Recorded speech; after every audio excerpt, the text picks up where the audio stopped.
Whole sports all plays. Yeah. Whole sports all plays. Whole sports all plays. 365, we making a plays. You talking the game, get you through the days. We're high in the court, the dime in the lane. Variety topics living the same. All presentation, sports information. In the airways, taking the nation. All sport, all plays, like working your faces. Grace up the field, so tie the laces. Whole sports all plays. Yeah.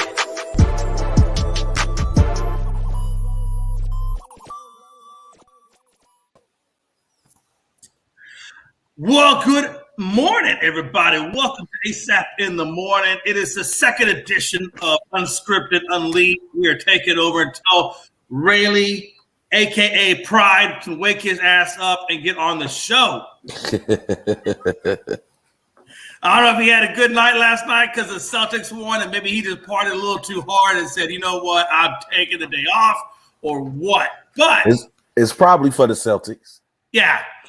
But the show's going to go on regardless. Pride, at some point, maybe he will join us. The link's out there if he wants to. Frankie the Yank. No, we're not going to go that route. No, because Golden State won. As you can see, you know when Golden State wins because Rob wears the jersey. If you just get the hat, that means they lost and he's still going to sport it. If you get the jersey and the hat, that's how you know they won. And as you can see, that's not true. That's not true because they won 2 games before the winning yesterday, and Rob didn't wear no Golden State jersey. Frankie, this was for you, my boy. No, it's cool. I understand. It's cool. It's cool. You know what? You wanted me to take off the hat. Rob, I came with the full arsenal. You got the black shirt underneath, so it just tells me that if you wear that jersey without a shirt underneath, it's gonna burn you. Oh, Lord have mercy. Say what? Hey, so Frankie the Yankee, man, what's going on, my brother? Oh, not much. Sipping some coffee, rewatching some Monday Night Raw because I had to work last night and I recorded it and stuff, so I'm catching up on Raw. And then I'll be getting ready for this Yankee game later because right now the Yankees are looking hot, baby. We are looking hot. Best pitching group in AL right now. I don't know about the NL because the Mets are looking pretty good and the Dodgers and stuff like that. But right now the Yankees got the hottest pitching group in the AL right now. So all right, I don't know about that. Don't be saying that too much because the Astros are coming up, brother. You know how many shutout innings we've had so far, shutout games. Jay, I'm just saying, hey, don't overlook us because we're gonna slap you in the mouth. Jay, you said that last year, but you didn't beat us last year. Stop. No, I said it last year, and I was in the World Series. Where were you at? And what happened in the World Series? No, that's not the question. Stop. I said I was in the World Series, and I asked you where you were at. You can't come. I'm gonna tell you where you were at, Frankie. You were at exactly where the Lakers are at. You were on your couch watching us play. Watching us play, Frankie. That's cool. Jay, guess what? And guess what, Jay? You were on the couch crying that you lost the World Series. So what's more? Maybe, but I was there. Hey, you know what? You're right. Me being upset sitting on the couch because I wasn't at the World Series, or you crying on the couch because you lost the World Series? Which one? Hey, listen. Hey, I'd rather be there. Baseball talk so interesting. I'd rather be on the couch and cry about the World Series than not play in the World Series. So I don't know, man. I gotta be honest with you. You guys haven't been in the World Series in since 2009. You probably have lost the feeling of what it feels like to be a team winner. I mean, Jay, if you really want to get technical, we would have went there in 2017, but your team had to cheat. Hey, if you ain't cheating, you ain't trying. And by the way, you were cheating too. Hey, according to Rob Manfred, according to Rob Manfred, you guys were caught cheating too. The only difference is you still couldn't get to the World Series, and you were cheating. So take that one. This is where I put Jay in the corner and get baby slapped because he don't know what he's talking about. That wasn't in 2017, sir. You were the only team that got. No, I'm not talking about 2017. I'm saying that you tried to copy us and cheat, and you still couldn't get to the World Series. I specifically said we would have got there in 2017. I said a specific year, Mr. McLovin, a specific year. Okay? Hey, we would have went there in 2017 and won because we were the hottest team that year. We were on fire. But you guys had to cheat your way into sign stealing and get yourself a World Series. Yeah, you do that heavy breathing, sir. Now, I say that because watch this. Hey, Rob, let me ask you, as the unbiased person here, it was somebody who doesn't really have anything in the fight on this one particular topic. But let me ask you a question, Rob. What's worse? What's worse, Rob? Cheating and getting the World Series, or cheating and being on the couch? What's worse? I don't know. If you go cheat, you might as well win. Well, Rob, okay, that's what I'm saying. I don't get it. Frankie's point makes no damn sense. He's not telling you the specifics. We did not cheat in 2017. The letter said that we were. God, he's still stuck on the year. I'm not talking about the year, guy. I'm just talking about the fact that you cheated and you still couldn't win. I'm pulling out a year. He's so mad right now, Rob. Rob, he's so mad. He's got views coming out of his ears. You're pulling a con man right now into Freddie mixed into one. That's what you're trying to do. He goes con man. That's how you know Freddie's bad. When he starts talking about con man, because you're not listening to what I'm saying, Jay. Okay. You're not listening. You're like, Rob, what's worse? Cheating and winning the World Series, or cheating and sitting on the couch? But I'm not going to tell you the year that the Yankees got caught cheating. I'm just going to tell you what's worse. It doesn't matter the year. It doesn't matter the year. Okay. Show just started. Yeah, it started. We and Frankie already in it. Hey, listen, Frankie, I'm going to put you in timeout because I think you need a chance to settle yourself down because right now you got steam pouring out the ears. So we're going to move right on into things, right? Before we get into playoffs, because we're going to spend a hot minute talking about these two games that we just had. I want to talk about Sonny Michel real quick. Going from the Patriots to the Rams, getting a Super Bowl, getting some garbage time playing while Cam Akers was hurt. Cam Akers come back. Sonny Michel kind of goes back in the waiting room. Kind of, just not really, they don't really treat him as like continuing to compete once Cam Akers comes back. So maybe he feels a certain kind of way. So now he goes to Miami, which is kind of where he's from. I think he grew up 20 miles outside of Hard Rock Stadium to play for the Dolphins on a 1-year, $2.1 million contract. And at what's already a very crowded backfield behind Mostert, Edmonds, Gaskin. They signed another guy, Ahmed. And then you got Michel. Now, if I'm saying Michel, what the hell kind of sense? I would rather stay in L.A., be behind one guy, than go to the Dolphins and be behind 4 or 3. I'm going to start with Rob Scott. Rob Scott, does this make sense to you if you're sending Michel? I would say this. I guess it really depends on how much he really wants to still play. He's only going to get the minimum. You said $2.1 million? Yeah, 2.1. I mean, very little money at all. Yeah, so I think he's probably at that point now where he really doesn't care. I mean, you know what they say, running backs are usually the first to go in the NFL just due to the mileage and the amount of hits that they take. Right. So he might get at that point where he just wants to be a backup to a backup. I mean, his career. He's won his rings. He won Yeah. with the Rams. I believe he won with the Patriots. So his rookie year, baby, he won with the Patriots. Yeah, against the Rams. Which makes me laugh at you, Frankie, that you talk about teams cheating, but you like the Patriots. Hey.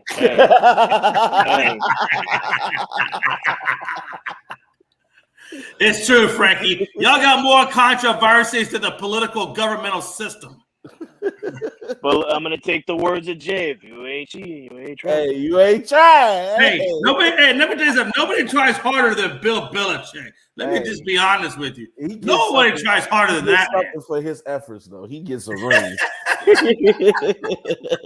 Man, if Bill Belichick was so good at it, we would have won a Super Bowl already without Brady.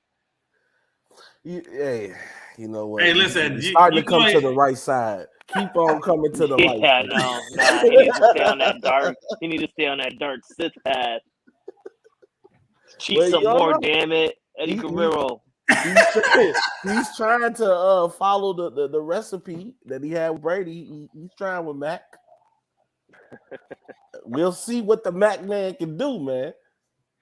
So then we kind of move on to, I guess we'll go ahead and get into these playoffs. Because we really had 2 games to talk about since Monday. We played top on Monday. So we'll start off with the first one being the We'll talk about Golden State. We kind of just, since Rob's on here, we're gonna go ahead and get into Golden State and Memphis right off the rip. Beautiful game. 101-98, 3-1 now in Golden State's favor. And Golden State, well, let's talk about Curry for once. Curry hits the 500 3-pointers in playoffs, got the milestone, right? Most in playoff history. And he does it on a day where Steve Kerr comes down with COVID. Gets the package. So, Yep. And hey, so you're a Curry hater all your life, my boy. So, you know what? I'm glad Curry got that 500, but you know what? I hope the next shot for 501 he misses. Hey man, hey listen, he is so upset about that, man. Damn, coach. Curry or Durant, Lord Jesus. Oh, I hate Durant with a passion, bro. Literally, I'll smack the shit out of Durant. Excuse my language here on the inside. Shouldn't be saying that, but I would smack Durant. Curry, I don't mind Curry. I like Curry. I'm just trolling my man Rob. I like Curry. He's a beast. No lie. It just seems like, man, everything was going in Memphis's favor up until that fourth quarter. And then once they got to the fourth quarter, it was just like the life just got sucked out of them. It was too much Curry. I mean, he scored 18 points in the fourth. Well, yeah, he scored 18. You're right. I mean, it was both teams really kind of didn't shoot the ball well, though, right? I mean, from the 3-point line, I think both of them were like 9 and 35, 9 and 34. I think for the other team, correct? It was horrible. I mean, honestly, it wasn't really a terribly good shooting night for either team, but obviously, like Curry said, man, hey, listen, as long as when he went to the fourth quarter, he felt like, hey, we can still shoot our way back into this game. And matter of fact, the interesting part about it was for Golden State, they only scored 38 points in that first half. 38, that's it. But I'll be damned if in the fourth quarter they didn't score 39. So I'm just saying that's pretty impressive. And that's really what got them to that fourth quarter, because it was 39-29. That 10-point differential really came into play. And, hey, I'm telling you, Memphis was on a roll. And Frankie's pissed off because his prediction sucks ass. Not really. For one, no, it really does. It sucks bad. You were envisioning Memphis all the way to the Western Conference Finals, and they can't get past the Golden State Warriors in the fourth quarter. Dre's really trying to piss me off this morning, ladies and gentlemen. Like, he knows for a fact my prediction is not ass, because for someone. No, seriously. I know a blind man that can find himself out of a closet to find his way to a good prediction. Jay, shut your mouth. You had your pause. All right? Now you got to shut your mouth. Jay is trying to upset me, and it's not going to work. Jay, you know my prediction is still beautiful, because I have said this prediction about the Memphis Grizzlies since November without Ja Morant. Now, let me say that again. Since November, 1 month into the NBA season, without Ja Morant. And who doesn't have Ja Morant right now? And who just lost by 3 points? Oh, okay, Memphis is 7. That's all I'm going to say. Bro, but you lost and you're down 3-1. I Do you really think you can come back and win this? I mean, honestly. Jay, can you remind me who was up 3-1 one time in the playoffs? Can you remind me that? Who was up 3-1 and lost? Who was up 3-1 and lost? Hey, there were several teams. I'm not saying you can't come back from 3-1. I'm not saying you can't, because the Rockets did it twice. So I know it can be done. But don't sit there and say my prediction isn't gonna happen. But at the same time, we have to wait and see if Ja Morant is gonna come back for Game 4. Well, it really kind of hurt. What really kind of hurt the fact not only did you not have Morant, but what really kind of hurt you guys was Bane. 3 of 8 on 8 points. I mean, he really needed to step up and be the number 2 guy for you, especially with him out. Now Jackson stepped up. And got you 21. But unfortunately, it was 7 of 21 that he tried to get his 21, and he got 0-7 at the 3-point line. So the one guy that got you the most points really struggled at the line the most. So you definitely needed more Bane. I think if you would have got a better showing from Bane, I think you're probably winning this game. Matter of fact, I know you're winning this game. But 8 points is not going to get it done.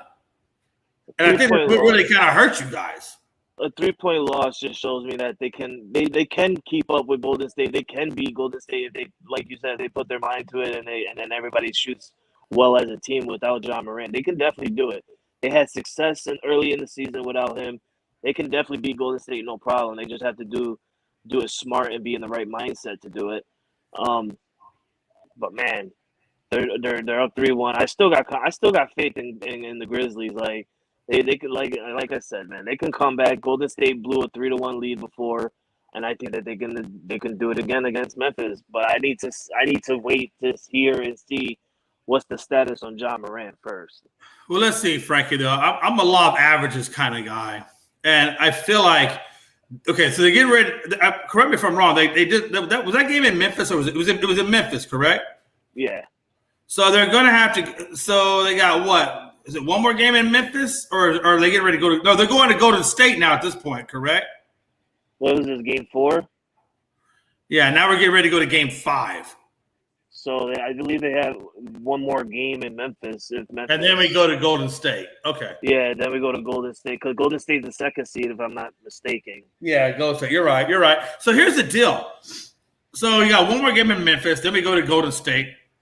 And in all intents and purposes, Memphis has to win 3 straight games in a row. 3 in a row.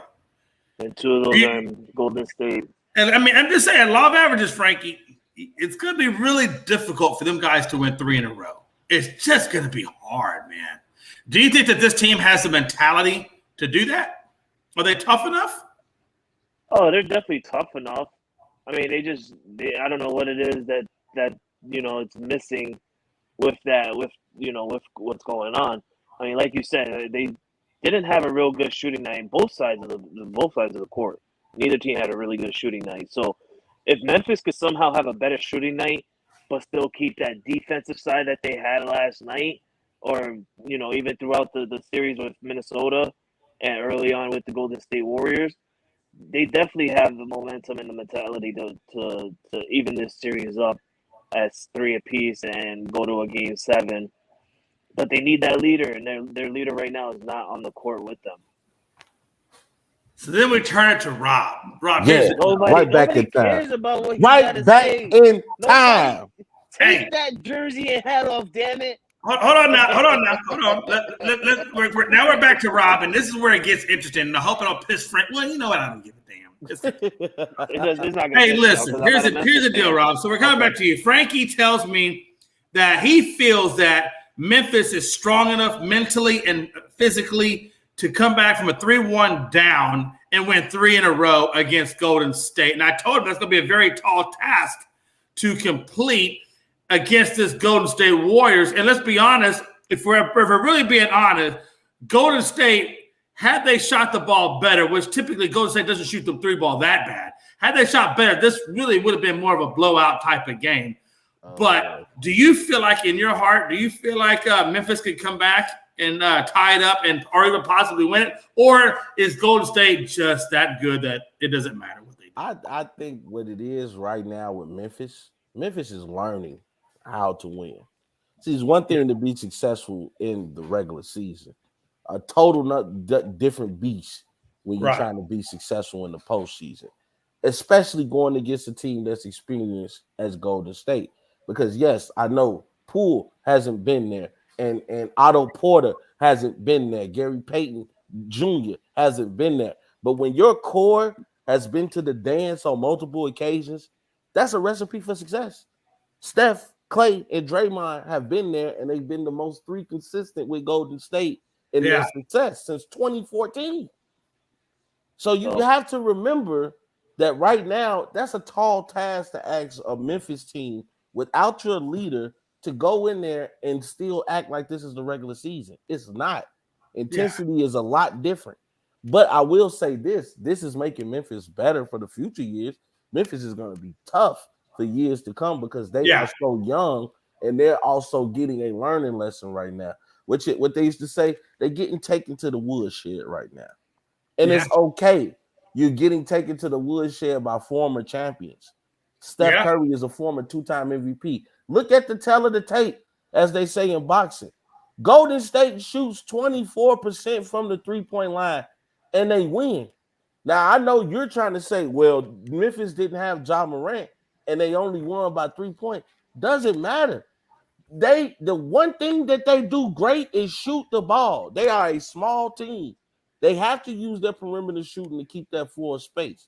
And they wasn't able to do it, and they still won a ugly ass game.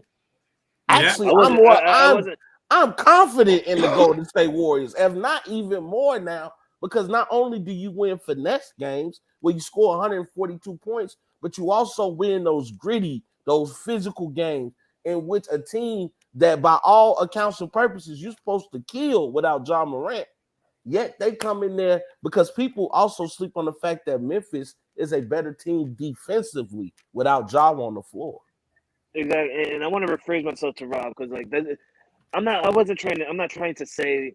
Oh no, Frank, you were absolutely trying to say. Don't back down now. No, there's no backpedaling. Frankie, there's no backpedaling on this show. This show is not titled Backpedaling Podcast. This is not Backpedaling Podcast. This is ASAP in the morning. We stay behind everything that we say. So no backpedaling. I will not allow it. I will remove you if I hear one backpedaling. Remove me, Jay. I don't give a damn. You remove me, you're going to lose your damn fan base. So shut the hell up and let me talk. So what I'm trying to say is they didn't lose by 3 points because they didn't have Ja Morant. Ja Morant would have made that 3-point to tie it up or whatever. No, what I'm trying to say is without them not having Ja Morant on the court and stuff, they're losing their basic main leader on the floor and off the court. You feel me? That's what I'm trying to say. They lost their leader. So without their leader to tell them how to run basics down and what they want to do to try and tie it up at the end, or at least try and win it by a couple points or something like that. And they didn't have that leader there. That's what I'm trying to say. I wasn't trying to say oh, Ja Morant wasn't there, they lost by 3 points. But if he was there, they would have won because Ja Morant would have. Man, I've seen Ja Morant force layups. Where they were up by tying it up or down by 1 or something like that. I've seen him force layups. I've seen him miss 3 points to win games and stuff like that. So it's just having that leadership on the court, that main leader person on that court, and Ja Morant is that leader for the Memphis Grizzlies. And it's not even that. Memphis is taking themselves out of the game by not doing what they did in the regular season to get them to second place in the West. They were the best rebounding team in the league. Yeah, they were. And the Golden State, they are small compared to the Memphis Grizzlies. Even when you put Steven Adams in the lineup like they did so desperately did yesterday, they still get out rebounded 54 to 48, which is bad. That's all the way around. You're getting out rebounded by a team that's very much smaller than you. The biggest person on that team right now is Looney, and he's not very athletic. Even though he caught a couple bodies yesterday, he caught him slipping a little bit. But that's the kind of player Looney is. He's a catch you slipping type of player. He's not gonna just come up and body to body like a Wiggins, and that's who's been killing y'all. If you really want to know, Wiggins, he's been keeping balls alive, even if he's not getting the actual rebound. He's keeping the ball alive. Wiggins. Man, Wiggins out there. Even yesterday, he gets double digits rebounds. Yeah. It was what was the exact number on his rebounds? Was it 16 or is it 18 or 16? I can't. Oh, you talking about for the total? Yeah, for Wiggins, just for Wiggins. He had 10 rebounds last night. Was it okay? It was 10. Okay. Yeah, he was 17 points, 10 rebounds, 2 blocks, 1 steal. He's doing it. And out of those 10 rebounds, 5 of them was offensive. So he's giving and what hurts you? What really hurts him is the fact that Brooks shot 19 times but only landed 5. Just a lack of shooting. It really hurt both teams. That's what it hurts you more when you don't have your star player, and that's what you're kind of known for. That's where they miss Ja, because yes, Memphis gets better defensively without Ja on the court, but you also lose so much offense because Ja can get his own shot at any time. He just makes everybody better. Now, Adams did get 15 rebounds. So he had a pretty good day. Adams did his job. But it just wasn't enough. Adams never really been known as a defender. He's a strong rebounder. He knows how to create space in the paint, whether he's boxing people out so you can get an easy layup or boxing people out for the rebound. But if we look on the defensive end of the ball, how many open layups does Steph Curry have? You said what now? I said with. Thank you, Joe. That's what I said. He said that not Rob a clown did say show that. when he's gone. That's what I said. The Memphis Grizzlies won without John Morant. But they were also when they did that 20-5. Jay, shut your mouth. Hold on. Damn it. No, I'm not going to hide my mouth. You know what? Because they were playing a Golden State Warriors team fully healthy. It's ridiculous to say that. See how quick I can get Jay. It's ridiculous. No, I mean, because I'm not going to listen to craziness or people who don't watch the game of basketball think that's a smart thing to say. When you're playing a Golden State Warriors team and they don't have all of their accoutrements, and you want to sit there and say, well, we went 25 without him. Yeah, but you were playing a team that didn't have maybe one superstar. So shut your mouth. or at least if you're going to talk intelligently. Yeah.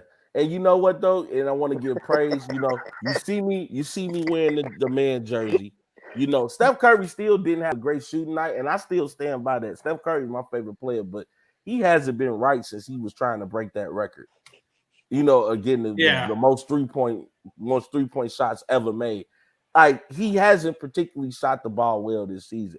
However, yesterday, that's what a superstar does. He wasn't shooting well all game. It's fourth quarter time. Neither one of us can score. You know what? Give me the damn ball. And that's what Steph Curry did last night. 18 points in the fourth quarter. Yeah. I don't care what you look at and say, go 10 or 25, 2 or 7 from the three-point. I don't care. 18 points in the fourth quarter when it counted, knowing that neither one of us can score. I can score the ball. Jordan Poole had a bad game. Klay Thompson had a bad game. But you know what? There's still a third member of the Splash Brothers. Yeah, I mean, when's the last time you see Klay Thompson go 0 for 7 at the three-point line? And that's why Rob got upset with me. I think it was like sometime last week because we were talking about Klay, and I secretly said Klay Thompson's playing like Russell Westbrook in this series. Oh, yeah. Don't disrespect him like that now. Don't disrespect him like that. Yeah, Rob, you see what I say, bro. Klay Thompson is like the Russell Westbrook of this series. I say what I say, and I mean it. You know what, though, man? Hate me, love me. I don't give a damn. I'm Frankie C. I say what I say, and I mean that shit from the heart. He has not had a good series at all. We need Klay to get that together. And to Joe's comment, I agree. Not all the teams that they beat, during that time period were bums. But let's just be real.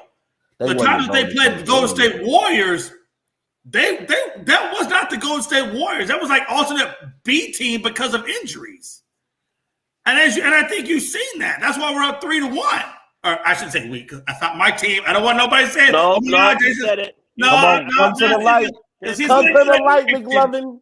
No, I don't want Frankie going that direction. I'm just about the team in which I'm talking about. Just to bring this point home, though, if you look at Klay Thompson, he's only averaging about almost 16 points. He's shooting 34.7% from the field and 25.7% from the three-point line. This series. You see that, Jay? And only shooting. Oh my God, I can't believe I'm about to say this. 60% from the free throw line. Look at that. Now, granted, he hasn't taken that many free throws, but Klay Thompson is a knockdown shooter. And if your knockdown shooter is not knocking down shots, it's going to hurt you. The problem when you start going against the Dallases or the Phoenixes of the world. Yeah, or the Bucks or the Phillies or the Celtics of the world. So, oh my God, yeah. But I believe in Klay. I believe Klay will be able to get it together. But I will say this though, for all the people that say Steph Curry is not clutch, he was clutch last night.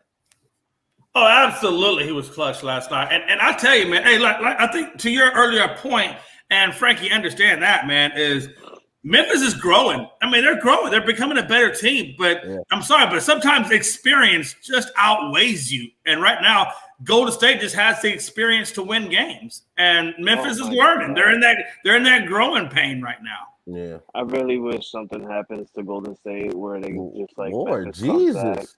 No, I'm not saying nothing bad. I didn't say nothing bad. That's exactly. That's how I took it. Like Frankie was going to break some legs or something. Like get somebody out of there so we can get this evened up.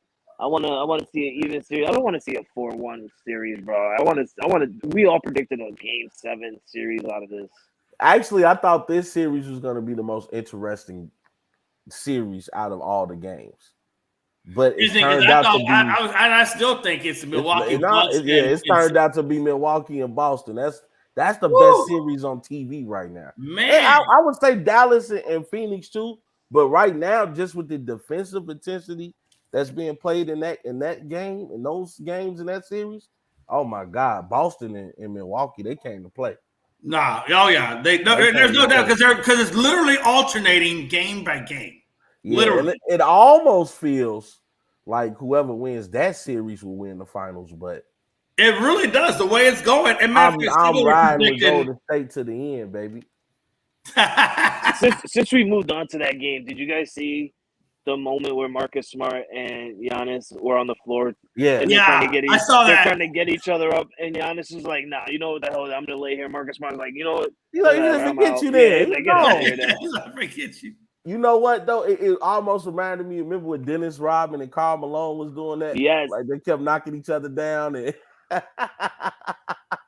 Yes. Oh my God! But you know what though? It was a couple. I don't know if Frankie knows that. He's not that old yet. I won't lie. It was a couple of moments in this game that I liked that didn't have anything to do with a basketball play. It was just the determination shown by these teams. That play that you mentioned with Marcus Smart and Giannis on the ground when Giannis dunked on Al Horford and he looked at him and Al Horford was like, "Oh, that's what we on? Yeah." That's what we on? You know, I just like to look in his eyes. And then that third one, when Giannis was trying to grab Jaylen Brown's neck and talk to him, Taylor said, "Get your damn hands off me." I said, now that's playoff basketball. That's how you play. I don't want you touching me. We might be cool, but right now, bro, I don't rock with you. Right. And I tell you, Al Horford was like, I'm gonna get my revenge. And oh my God, did he ever get his revenge? Oh my God, Al Horford was out there playing stupendous last night. That's a word. Bro. Stupendous last night. I'm calling Al that man Al Horford, man. That's what hey,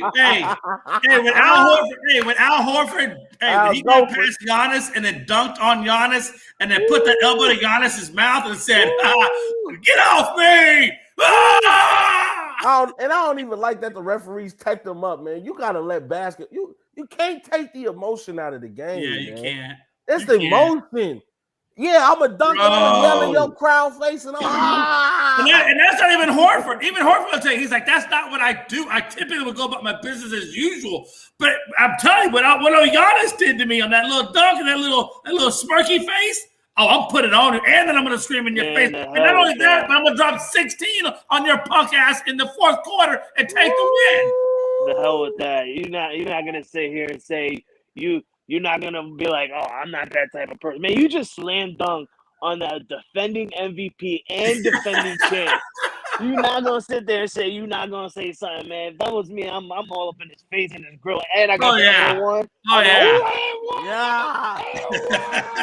I'm letting you know that Al Horford, what can we say? Like you said, what did he say? 14 points in the fourth quarter. No, he had 16. He had 16 and Tatum had 12.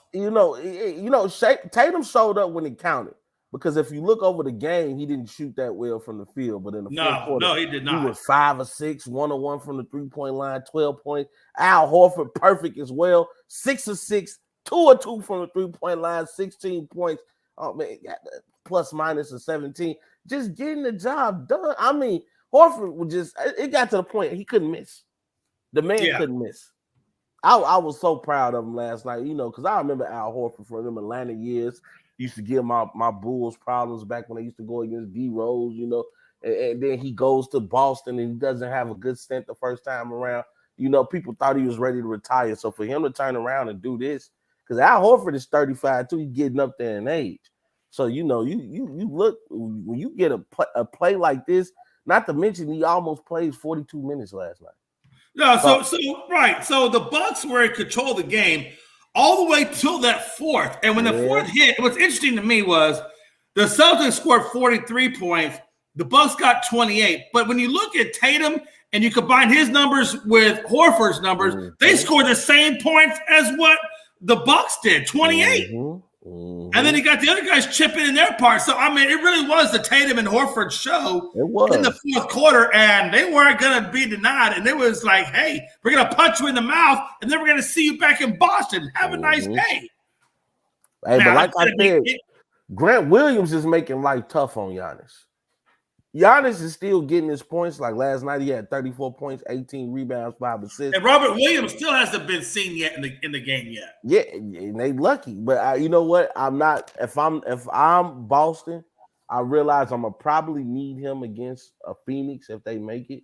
You know, gives you some size to kind of match with DeAndre Ayton. Also, Philly, you're gonna be playing Philadelphia in the next round. You're gonna need everything you need against Joel Embiid. It's just quite that simple. Why play you if I can rest you? Right. Yeah. No doubt. I agree. And it's going to be interesting. So, you know, we got game 5. We're getting ready to play, like I said, back in Boston. So, how do you? Game 5 is in Milwaukee. Is it? Oh, sorry. It's still in Milwaukee. My bad. But either way, how do you see game 5 rolling out? How chippy is it going to be? How nasty is it going to be? It's going to be Cloverleaf Celtics sexy, baby. That's what it's going to be like. You think? I'm looking to see a really physical game come game 5. If the Celtics rewatch what they did in last night's game, they can pull this out. Literally, they did what we told them. I feel like they watched us yesterday on the morning show, and they heard what we said to them. We said, leave Giannis be. Let him be. Guard everyone else and let Giannis do what Giannis do. And that's exactly what they did. And I was proud of what they did. Exactly. And what also changed for the Celtics was it wasn't just Marcus Smart, Tatum, and Jaylen Brown like it normally is. It's finally Al Horford who stepped up. Let me rephrase that.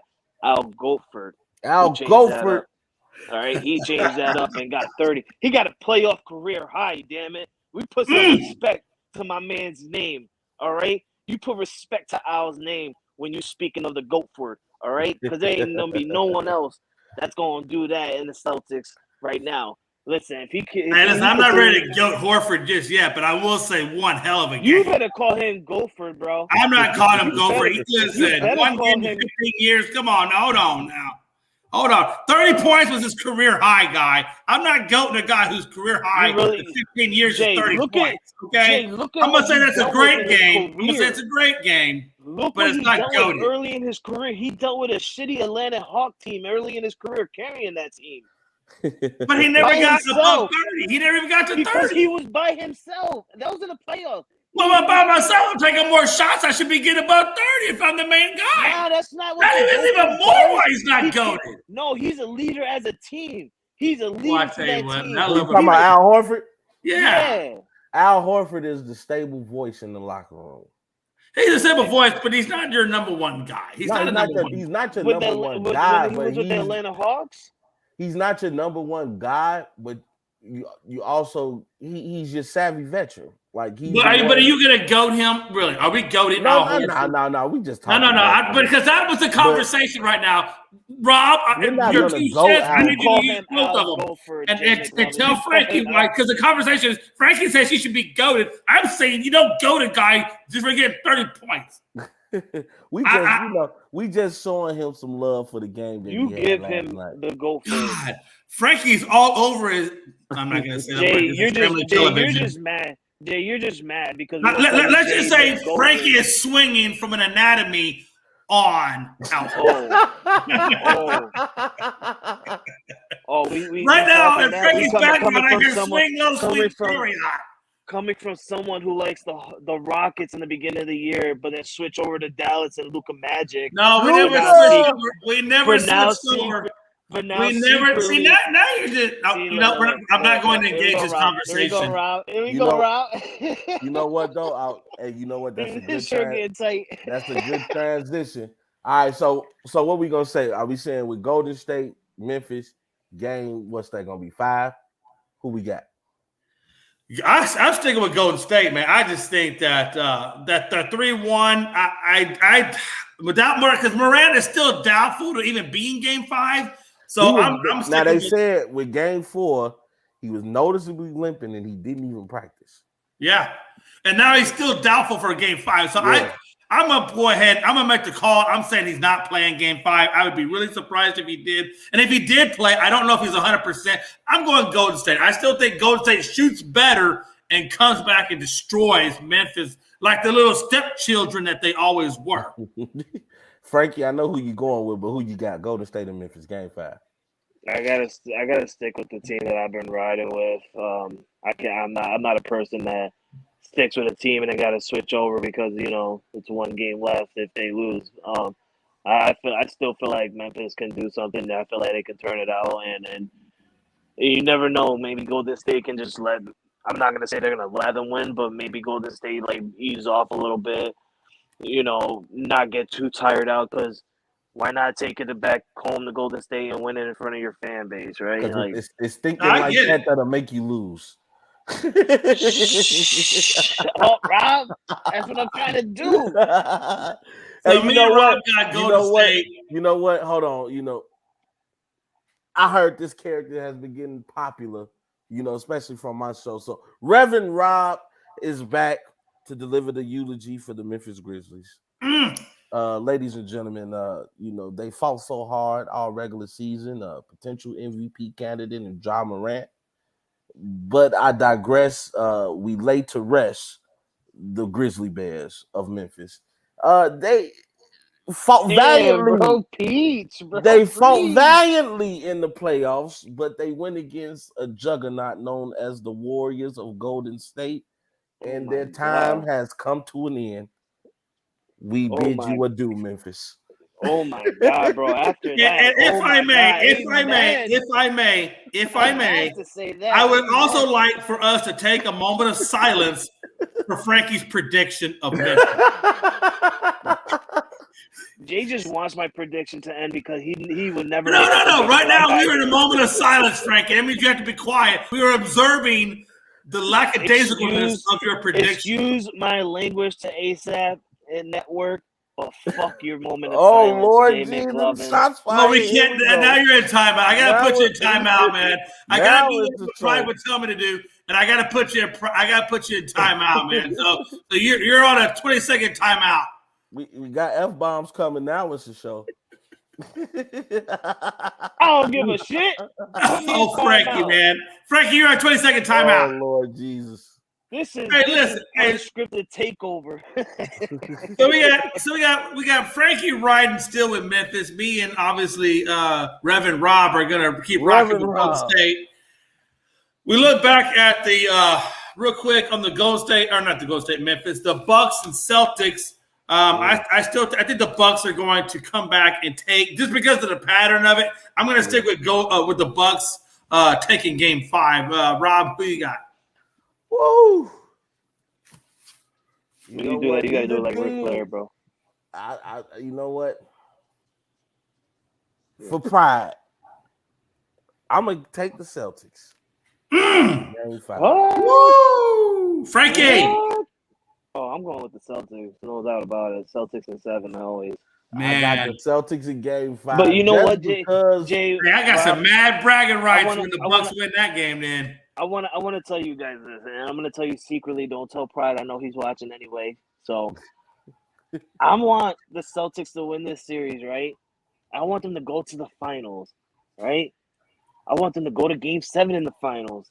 And then lose. I want them to be up by 1 point with 4.5 seconds left on the clock. And then Steph hits a 3 and I want the opposing team to hit the game-winner shot and make the Boston Celtics walk away with their heads hanging low so I can go to Pride and say, ha ha! Hey, it's been a long time since the Boston Celtics have been able to hang a banner. It has been a long time. It's been a while. 2008, when the Big Three Celtics, that was the last Celtics team to do it. They got hit with the Pride. He ain't seen that thing in 14 years. And then even before that, I was only 5 years old at the time. They hadn't hung up a banner since Bird retired. Yeah, it's been a very long drought in Boston. Hey, real quick, guys, tonight's games. We got the Heat and Sixers, and we got the Mavericks and Suns. Let's give our quick predictions on that. You got the Heat What's the series? The season it's evened up right now at 2 apiece. It's in Miami. Yeah. And I got to be honest with you, man. Ever since Embiid has come back to this Philadelphia team, they've just been playing. I mean, Harden's been playing better. He's showing up now. He's commanding the team back to greatness. I'm going to roll with the 76ers, and I think they continue this momentum and get 3 in a row, man. Yes, what do you think, sir. Rob? Yes, sir. I am going to ride with the 76ers. There is no answer for Joel Embiid, who I think, in my opinion, should have been the MVP of the league. I'm sorry, Joker. I respect what you did, but Joel Embiid, to me, to lead the league in scoring, to not be that statistically far off from the Joker, and not to mention the storylines that been troubling the 76ers all season. Where's Ben Simmons? Is he gonna play? He wants to leave. Where is he gonna go? They get Harden. Harden plays good for 5 games. Where the hell did Harden go?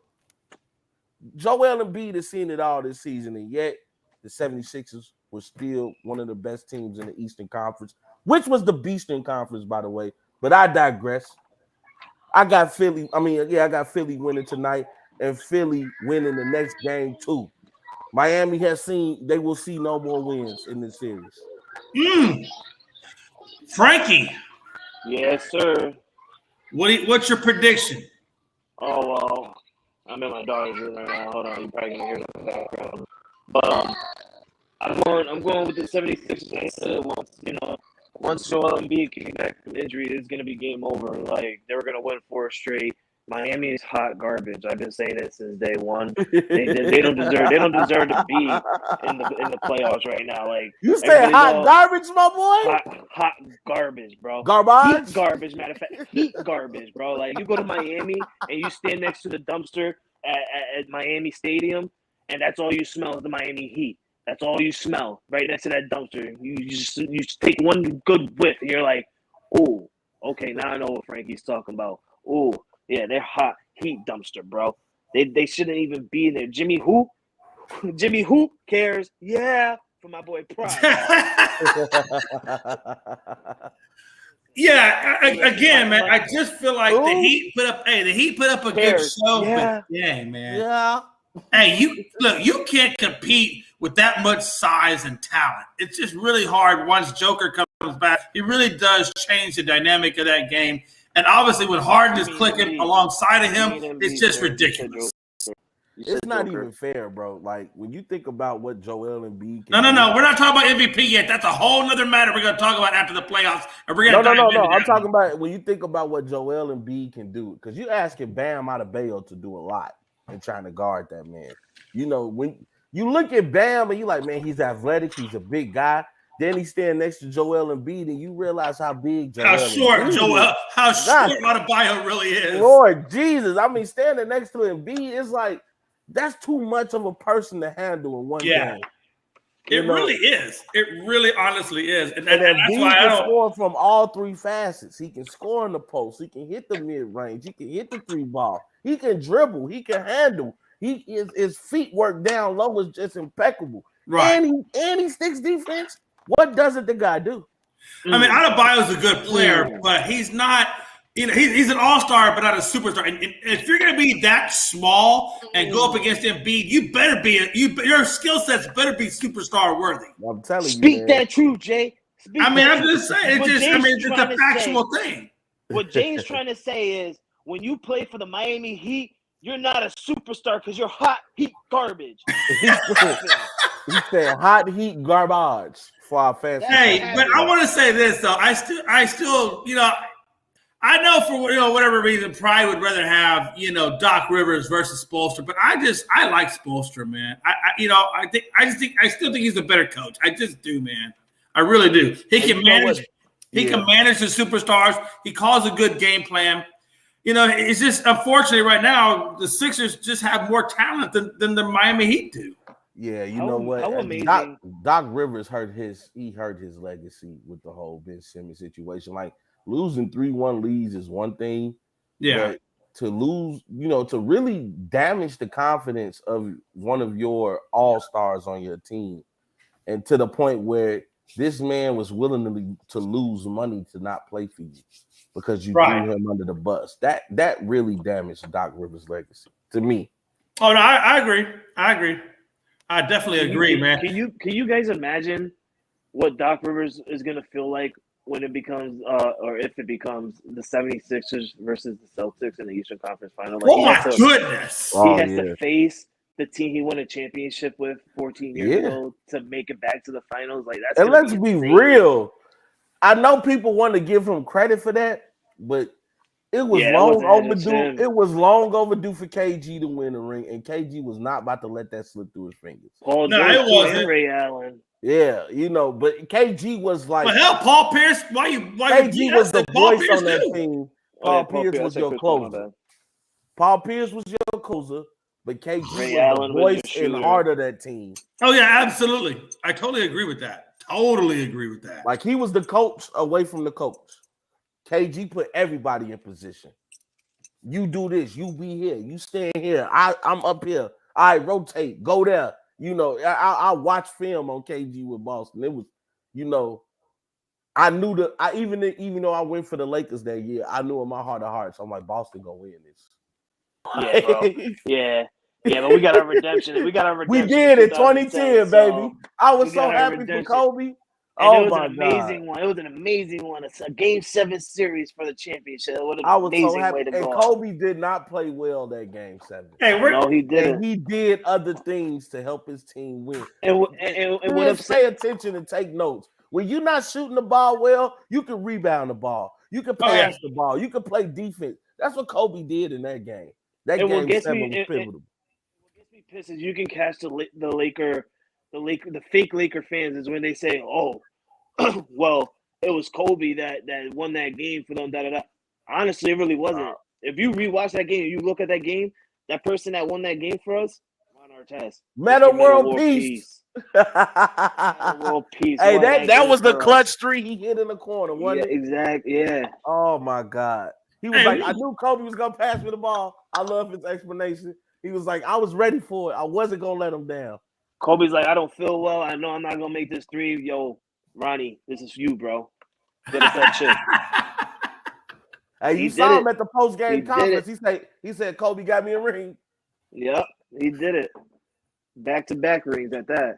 Back-to-back rings, man. I was so happy for that Lakers team. I'm sorry, y'all. I had to go down memory lane. Yeah, no worries, man. You made the inside of me real happy because it brought me back to happy times. Man, I was so happy. I'm telling you, that used to be one of the best things you hear at the end of the game. I love LA. Yeah, that was the time we used to get Jack Nicholson on the side of the court every game. He'll sit right next to Phil Jackson. Now he's not there no more. That tells you everything on how we look now.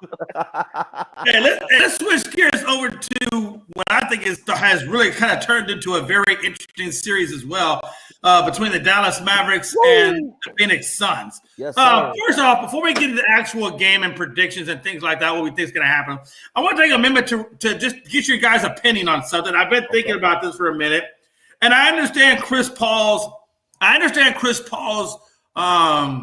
frustrations and emotions about the events that happened with his family.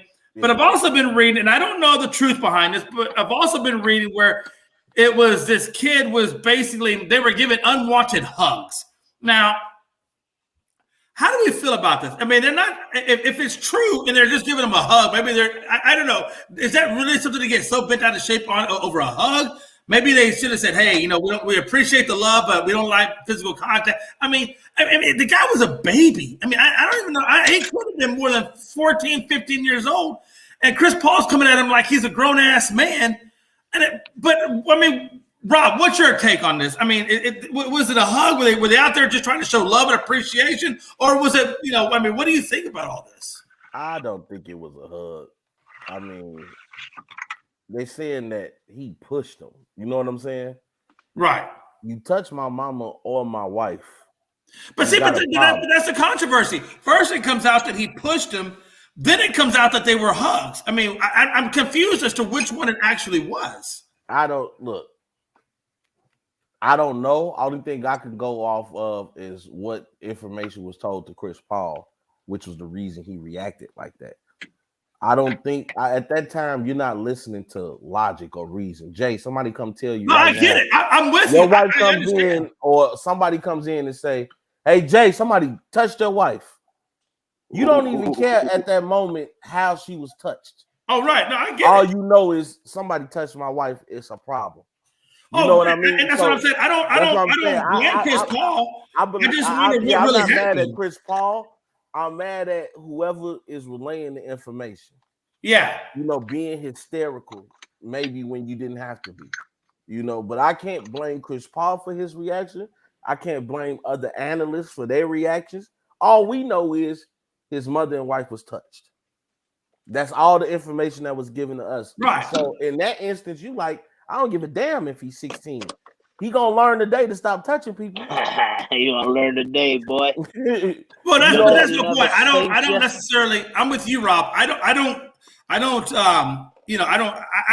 agree with the way Chris Paul handled the situation in terms of his emotion, because we would all be like that. And I'm with you. I agree with the person that relayed the information, because, like I said, there's two different stories that are out there. Yeah. And to me, if there's two different stories out there, then that means there's an issue with how the information was relayed, or maybe they didn't have all the pertinent information before they spoke to Paul. And then I'm gonna tell you this. This is what also often gets overlooked, and I am not making it a black or white thing, but you gotta look at the parents. I get it. I get it. Like Rob, my thing is, white? yeah, you know, and my thing is, as let's say we're at a game and my kids get unruly. You won't have to discipline my kids because my foot already be up their ass for talking to an adult like that. I'm smacking the flames off my kid. You know, like, hold on, who you talking to? Or who you touching? You better respect your elders. You was a kid. Come here, bring your little, like you would have got famous for being somebody that got whooped on at a basketball. Hey, Rob, so the other side of that coin was the other part of that story.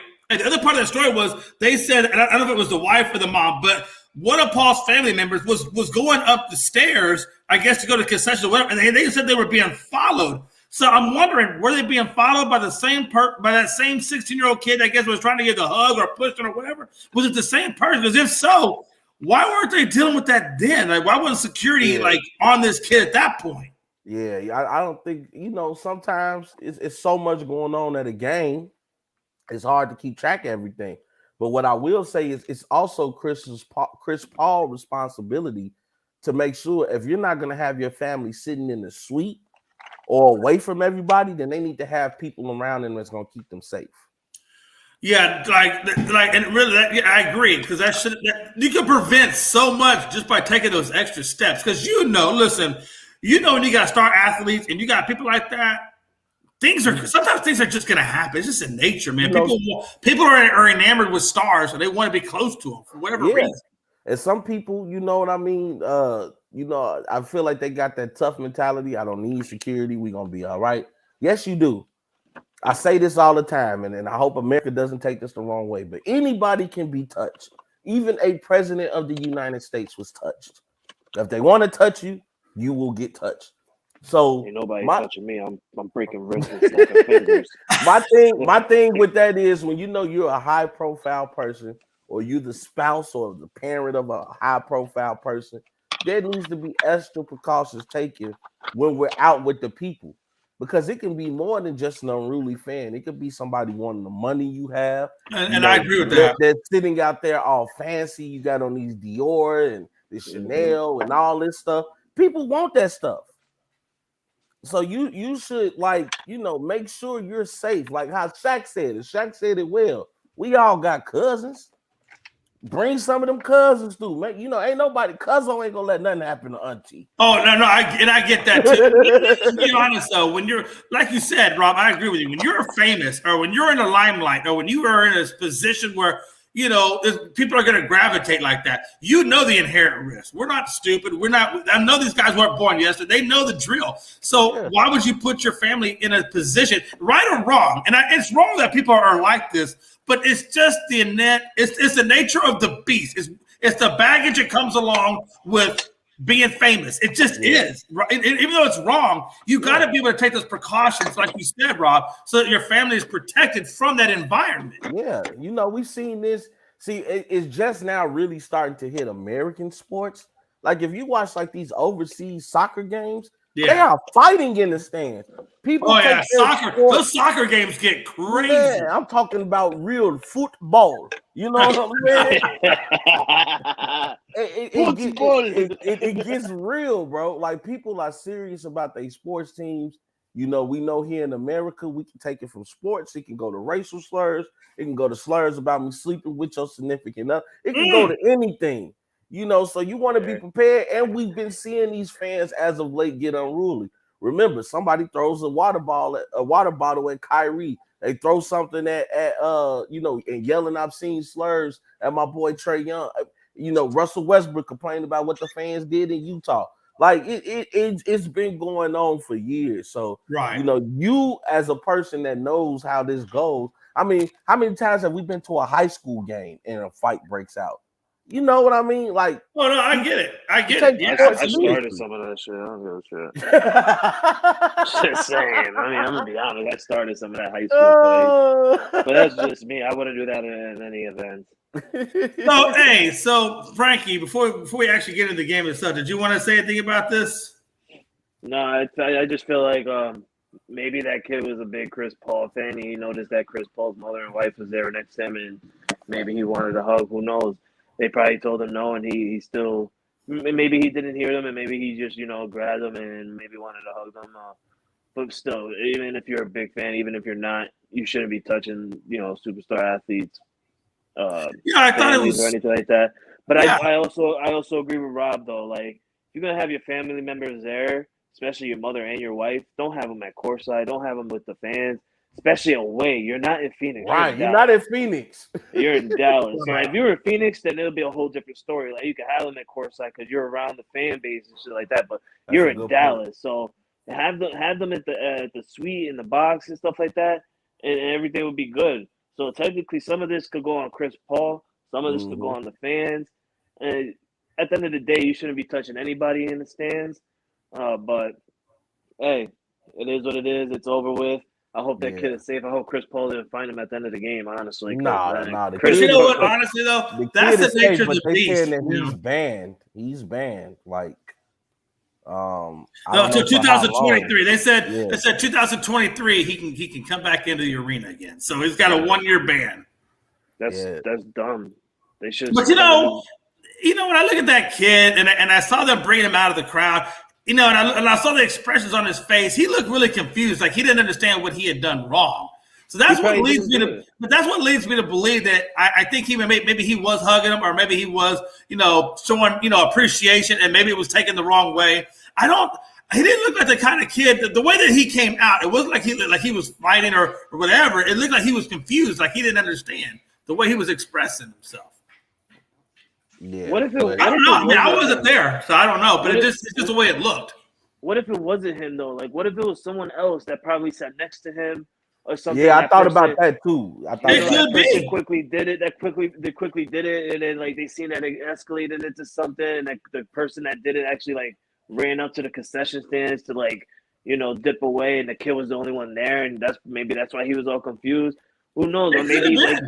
Or maybe like Jay said, he was confused because he's a big fan and he thought I wouldn't get in trouble. I'm saying hi, like it's Chris Paul's mother. I love Chris Paul. I've seen Chris Paul since he got drafted. Look how young I am. You never know, man. It's all different. But like me and Rob are saying, you never ever touch anybody in the stands unless they want you to be touched. Yeah. You can be touched, but you should not touch anybody unless you're ready to get the smoke. And that really couldn't have had his people down there, because that was also a great point by Frankie with the away game situation. Not even just forget mentioning being touched. Think of the things Chris Paul's mother and wife has to hear. Chris Paul, you're small. You weak. You suck, and all that stuff. Like, why even subject them to hear all that stuff?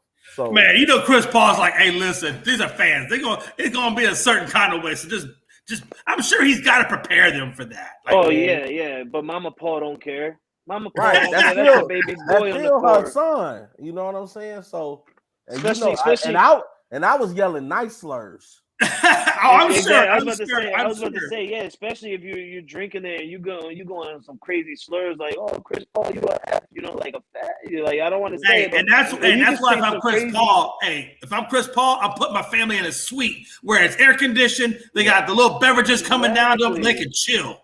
Exactly. I mean, that's just Especially me. at I got away plenty of games. money. Hey, put them in a Oh, suite. hey, I'm glad I seen this because me and Pryor talked about this last night. I also before we end the show, Rudy Gobert and Shaq was going at each other on Twitter, and Rudy Gobert told Shaq that he could lock him up. So we're gonna talk about that after we talk about this Phoenix. Ooh-wee. I did not see that, so that's a good one to talk about. Hey, real quick, so let's actually get into the actual game. Let's get We get into the game. Yeah. And I think a lot of people, Rob, I know I was one of them. I think you were one of them. We had Dallas winning one game. We didn't have them winning two. I said Dallas to win the series. Oh, you had Dallas to win the series? Mm-hmm. Oh, snap. Well, then you about He's to be behind, instantly famous if this happens. Rob's the only one that's behind Luka Magic. I'll tell you, though, hey, listen. Paul's out of his game last night and the night before. Booker's had a couple of bad games. Ayton's not really dominating down in the paint like he should. And Dallas is taking advantage of it. Complete advantage of it. And that was my only scare. That was my only scare. I said, okay, I want Dallas to win this series, even though I love the hell out of Chris Paul and I want him to get one.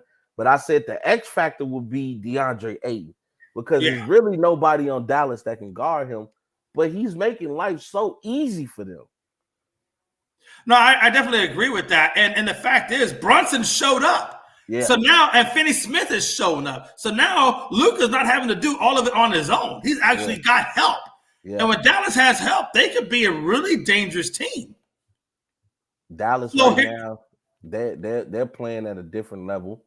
I like the way that, you know what, and I think Jason Kidd, and I said this before, nobody agreed with me, but you can tell they listen to somebody because I said Luka's gonna have to not be what he's been in the past, which is the primary ball handler. It's okay to have the ball the most. Let me say this: it's okay to be the primary ball handler, but not when you're holding on to the ball and turning players into catch and shoot players that are not catch and shoot.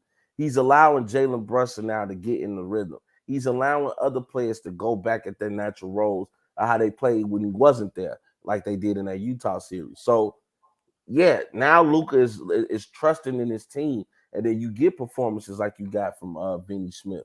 You know what I'm saying? You get performances like you get from Kleber, like you're getting from Jalen Brunson, when you allow them to take some responsibility and accountability of the series. Yeah. And the thing about it is I in my opinion, I think that it's going to be really hard, man. The game is if they're going back to Phoenix, and this is where Dallas is really going to have to prove themselves. Because when it's one thing when you're doing it at home because you have the home energy behind you, Doncic's going to show up, no doubt about it. But for Dallas, when they go to Phoenix, Chris Paul's going to have a bounce back game. He's going to be back at his home stadium. So will Booker. So these guys are going to come out ready to go, and they're going to get the real Phoenix Suns. In my opinion, and not maybe the little bit distracted Phoenix Suns like they were in Dallas. I feel like Phoenix was a little bit distracted when they were on this away stand. So now we're going back home, and this is where Dallas is really going to have to bring everything that they had in Dallas with them. Can they do it, Rob? Jay, they have one more game in Dallas. No. I'm pretty sure it's in Phoenix. No, they're going to game 5. They got one more in Dallas. Yeah. Snap. Okay. Well, so they did have one more. Okay. So again, how does that play out? I think Dallas wins tonight. They're gonna have to take one in Phoenix in order to win the series. Oh, absolutely. So right now is as good a time as ever to win one on the road. So I don't like Dallas's chances if the game go to a game 7. If the series goes to a game 7. I think Phoenix, if it goes to game 7, I like Phoenix winning that series. If Dallas can get them in 6, if Dallas lose tonight, I got Phoenix. That's how it's going. I don't see Dallas beating them in Game 7. Frankie, does Dallas have enough in it to win 3 games back to back? I mean, if Phoenix are gonna keep playing the way they do, they definitely can keep the train rolling. But I don't think Phoenix is gonna keep doing what they're doing. I think they're gonna get their heads out their asses and actually play some real basketball. I feel like the only reason they honestly lost was they weren't in the right mindset. The third game was Chris Paul's birthday, then the fourth game was Mother's Day. So like a lot of mindsets wasn't at the game. Plus the issue with Chris Paul's families and stuff like that. Everybody just wasn't there. But I think now that there's no holidays and no birthdays right now, I feel like Memphis, look at me. I feel like Phoenix is gonna prevail tonight and get a victory and go back home and end this series in 6. So the Sixers. I'm sorry. Go ahead, Rob. No, with him saying that, I feel even more confident about my Golden State Warriors because of somebody's birthday or the holidays is gonna throw you off your game. Then you ain't focused. Yeah, bro. Because Chris Paul's birthday, they were sipping on that wine before the game started. They were sipping on that yak, and they couldn't do it. They were doing something. That's your fault. Chris Paul. That's your fault. They were doing something, and exactly. It was their fault, and that's why I said now that there's no holidays and no birthdays, they're gonna get their mindset back to where they need to be, and they're gonna end this in 6. And Chris Paul, no. We all seen Chris Paul. He has his ups and downs, but now he knows like this series is tied. Everybody, get your heads out your ass. Let's go. Let's get this done. We should have been done with this. We should have swept these guys. I gotta be honest with you. I'm sticking with my prediction on this. I think it's gonna be Milwaukee versus Philly on the Eastern side, and I think Milwaukee comes out of it and goes to the finals. And it's gonna be Suns Golden State. And I still believe in these Suns team, and I think it's gonna be Phoenix and Milwaukee part 2. And hopefully Phoenix, now that they have Ayton and McGee to take care of Giannis or at least tie him up a little bit, I think Suns take the whole thing. I just think this is Chris Paul's year. I think, they have a full healthy team. They've upgraded their center position. I just think it's their year. I mean, and I know y'all are going to disagree with me on this, but that's the way it goes. Can I say something? Yeah, sure. Jay, that might be actually one of the smartest things you said. Honestly, you could be right. But you're wrong, damn it. You are wrong. All right? The Celtics is going to beat the Bucks. They're going to go to face Philly. The Celtics are going to go to the finals to face Golden State because Golden State might beat Memphis tomorrow night and go on to face the Phoenix Suns. I still feel like that series is going to be against versus Golden State if Memphis can somehow please their baby bad ball 3'9" Jesus, please make the Memphis Grizzlies prevail and turn this series around. But if they can't, it's going to be Golden State versus Phoenix. And I don't think Phoenix, with the way they're looking against Dallas, they can't look like this against Golden State. No, they really can't. If Phoenix is going to play like they're playing right now against Dallas against Golden State's going to end that series quick. They're going to end it quick, and they're going to go to the finals. Yeah, but you can say the same thing if Golden State plays like the way they played just recently against Memphis, then the Phoenix Suns are going to win. So, come on now. That's true, but that's not going to happen. Come on, Frankie. That's not going to happen. Steph Curry mindset in the Western Conference Finals, we all know how Steph Curry is going to turn it around, especially with Draymond Green. Yes, we know how they're going to turn it around. The real question on that one is Klay Thompson going to play the way he's playing in this series, in the next series. If he plays like that in the next series, then we might have a different ball game in our hands. I mean, I personally like the 6-pound, 8-ounce baby Jesus version, but I mean, whatever floats your boat. Rob, final thoughts on this series before we move on to the next topic. You like a fat baby Jesus, huh? I'm not gonna comment on that because listen, I'm trying to get to heaven here, okay? We all gonna go to heaven, Jay. We living in hell right now. We're gonna go to heaven, don't worry. It's just that if you keep acting up, you stay on this month. Yeah, I believe that Jesus has a sense of humor. He wouldn't have created Frank. Oh yeah. Or he wouldn't have created me. I'll say this. As I mentioned earlier, with Phoenix, with Dallas, if this series goes to 7, I like Phoenix chances. Yeah. Dallas to me is gonna have to end it in 6, which requires them to win 2 games in a row. Their first test is tonight. We will see. Yes, we will. Frankie, your final thoughts before we move on. My final thoughts is enjoy the day. It's a very nice day here in New York. Finally, we're getting some sun weather. Enjoy your basketball nights tonight, guys. We had a great one last night, both games. Hopefully, these 2 games tonight can be something good, but they're not going to be because they got the hot trash Miami Heat playing tonight. But hopefully, Ross, I'm trying to be serious, Ross. I'm making me laugh. Say the hot trash. enjoy your basketball, guys, and also enjoy your baseball. Yankees play tonight, also. Yeah, we're not leaving just yet, Frankie. Calm down. We haven't got to those final thoughts yet. Just the final you just thoughts. Said final thoughts. I said final thoughts for this topic before we move on. Oh, you didn't say that. Jeez, man, Frankie over there said, "Hey, roll credits, guys. I'm done." You didn't say final thoughts on the series. You said Frankie final thoughts. So you have me thinking like, be more specific, old man. All right, final thoughts on this series. I feel like the Celtics are gonna beat the Bucks tomorrow. Golden State probably if John Moran ain't there. Even if he is there, he's not gonna be 100%. I feel like probably Golden State is gonna win, but I'm gonna stick with my prediction and go with Memphis. Tonight, I think the 76ers win against the Miami Heat, and I'm gonna go with Phoenix over Dallas. Mm-hmm.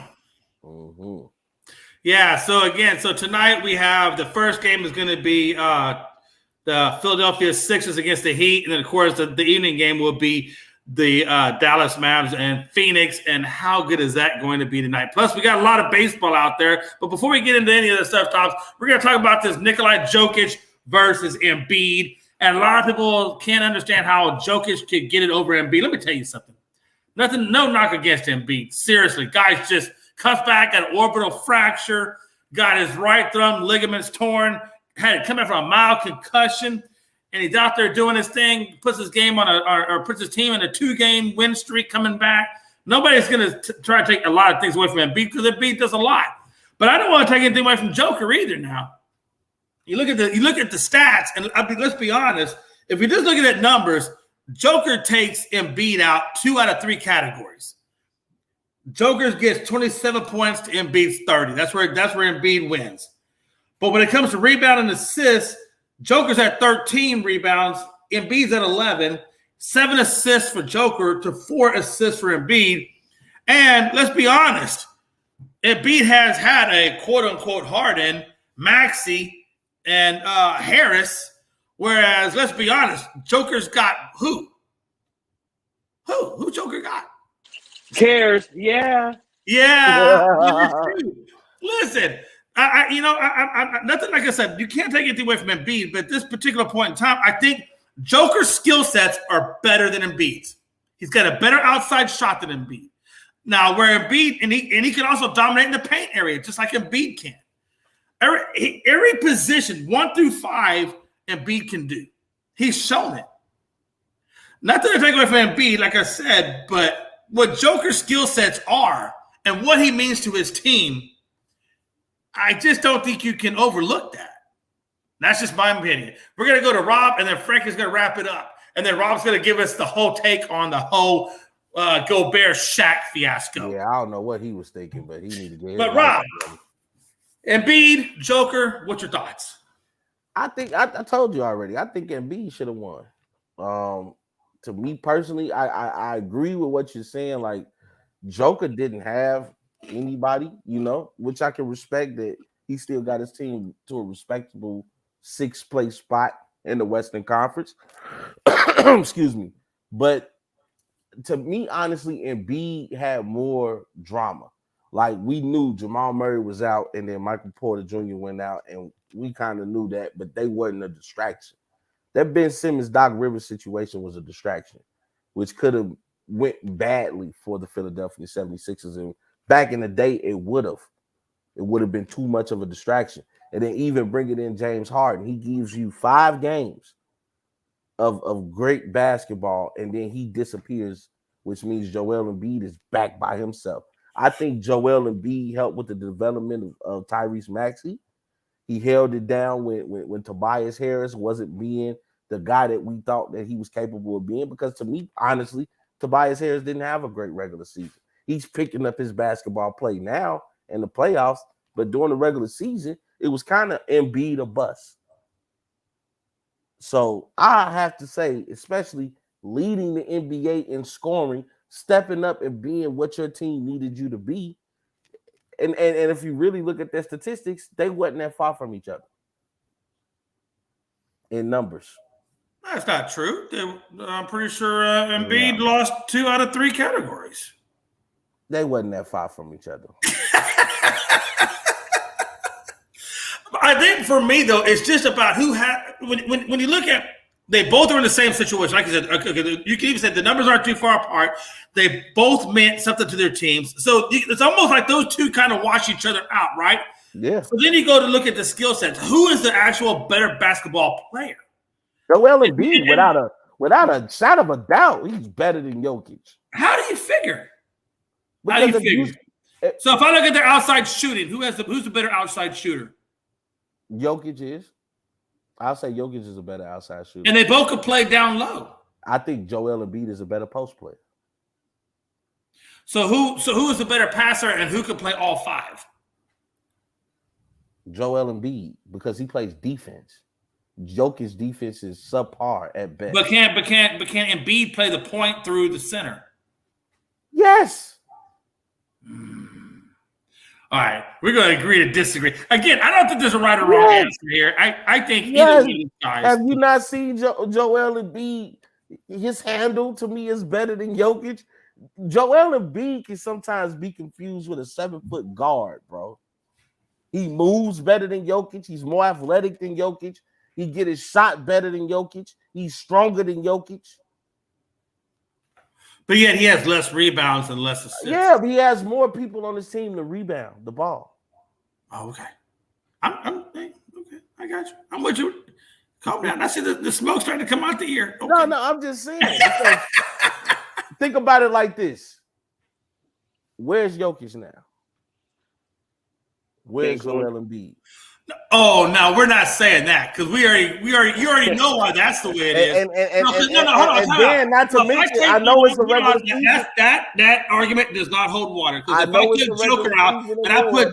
I put Joker in the 76ers and Embiid on the Nuggets, where's Embiid? Still playing. Really?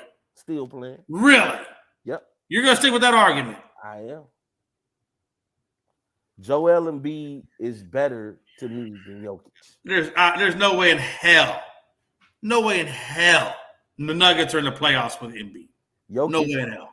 Jokic. I don't care how good. I'm not putting Jokic down. I'm not putting Jokic down. Don't get me wrong. No, it's kind of putting him down. When those numbers are that close, 30-27, 13-11, 7-4, and then you're going to tell me, no, I don't see that. Miami was just killing Philly. You add that 7-foot monster in there, what happens? I think the objectivity. The whole series changed. The masked man. I don't see it, man. Joel Embiid showed up to Philadelphia as he was a superhero, and he has saved the day. I'm just being real. No, you're not being real. You're being semi-real. There's a cloud of fog that has come across you objective levels. Hey, that's okay. Hey, listen, man, you got your opinion. Jokic winning back-to-back MVPs is almost as bad as when Steve Nash did it. And we're going to move up to Frankie C. Frankie. Oh, man. All right, man, make your case. Kobe got 1 ring, Shaq got 1 MVP, and you telling me Steve Nash get 2? Come on. Hey, I get it. I get the whole Steve Nash, but Steve Nash and Joker, I don't like that comparison. Even Joker. He was 3rd on my list, bro. Wow. If it wasn't Embiid, I was going to give it to the Greek Freak. Wow. Oh, Lord Jesus. Okay, Frankie. Wow. I love the heat that's going on right now. It's amazing. It's actually real smoothing. I honestly I can't agree to disagree with both you guys. I'm actually on both your guys' side. Like I'm listening to both sides of you, and both are making real honest sense on both parts for Embiid and for Joker. But I'm gonna stick with the NBA, and I'm gonna say that I believe Joker deserved it just because he carried a team by himself, honestly, into the playoffs, and then going down 3-0 against Golden State and at least getting one win out of them, not getting swept, it meant a lot. It showed a lot to Joker. But you look at Embiid, and Rob saying, "Look where Embiid is at. Look where Joker's at." I mean, who did Embiid beat in the last round to get to the next round? Like look at that. Embiid didn't go to face the Milwaukee Bucks or something like that. Like, let's be real. If the Philadelphia 76ers went out to face against the Greek Freak and the Milwaukee Bucks, Embiid would be in Cancun right now. To be honest, Yeah, Embiid would be in Cancun. So yeah, because you don't know what version of Harden you're getting. Exactly. So you can't sit there and say, oh, look where Joker is and look where Embiid is, because look where Embiid is going through. He went through the Chicago Bulls and now he's going through the Heat trash Miami. Like, come on. He played Chicago Bulls. He played the Toronto Raptors. That's even worse. He still playing the Toronto Raptors. No, because don't say that, man. We got beat by the champs, and even we didn't get. But y'all want to give credit to the Joker, so he didn't get swept. We didn't get swept either, and we played the defending champion. He carried the Denver Nuggets by himself on his back. He did. I'm not taking nothing away from Joker. But you asked me who do I think should have been the MVP. I should have had on the 76ers hat. He was robbed. Stop. The leading scorer in the NBA. The 7-foot monster known as Joel Embiid. That's 2 eyes. I want him to say his name in English the right way. Tell him to do that. Call him up. No.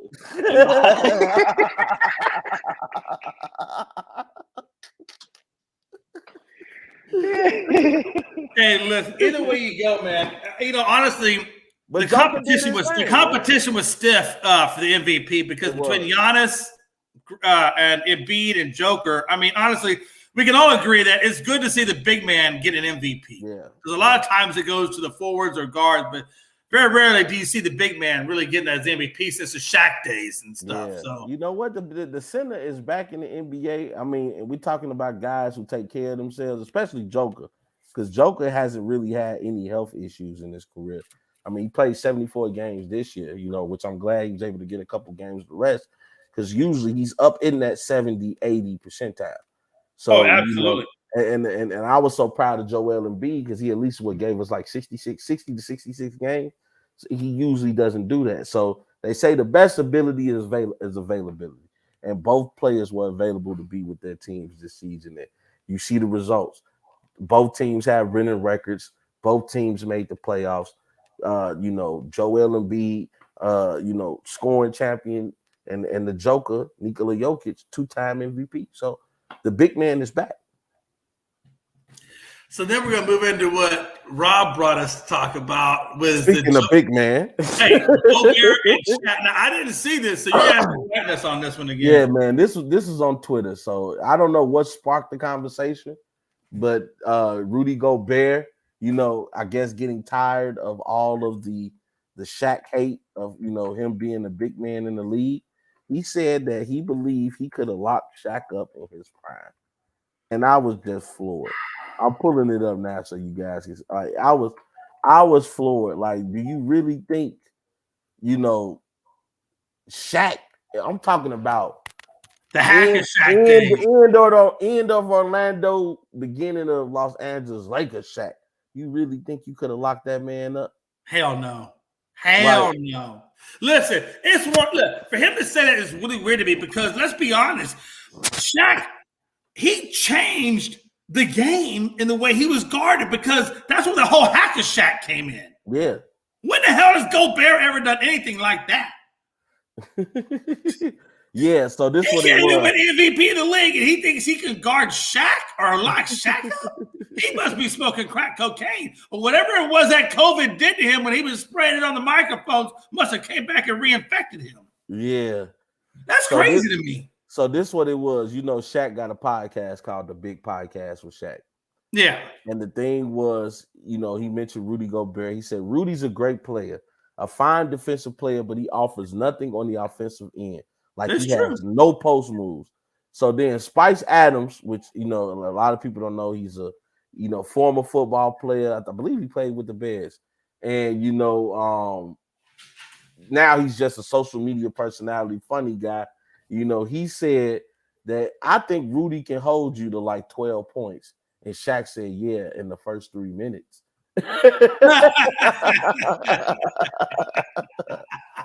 So, you know, true, man. but of course, Rudy fires back, said, hold on, bro. Like, you know, I am a former defensive player of the year. I could have locked you up in your prime.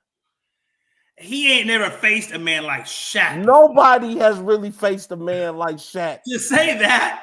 Come on, man. Let's look at the competition you're talking about. And now we're talking about Shaq. If Shaq gets you down the paint, Shaq's going to crush Rudy Gobert's forehead with his forearm as he's dunking it. Rudy Gobert ain't strong enough to hold somebody down. He's not. Like, I've seen Shaq, you know, the only player, like, it's two players that I seen give Shaq, like, trouble. And that was Akeem Olajuwon, which he called a baby Shaq. Yeah. And Dennis Rodman, because Dennis Rodman was just strong. I would like to point out that Yao Ming, as short as his career was, and by no means am I saying that Yao Ming is better than Shaq. But what I will say is this: I did see a really good game. I was there in attendance when Yao Ming blocked Shaq at least. I think it was 3 or 4 times. I mean, it was really impressive. But by that, I will say this in Shaq's defense: he wasn't completely out of his prime yet because he was able to win a ring. But we all know that was due to D Wade more so than Shaq. Shaq after those Laker years, I say after 2003, Shaq stopped really being Shaq. I believe like if Yao would have caught Shaq at the beginning of those Laker years, like in 96, 97, I don't know if Yao would have wanted them problems. Shaq was a different animal when he was in his prime. Right. He was. Absolutely.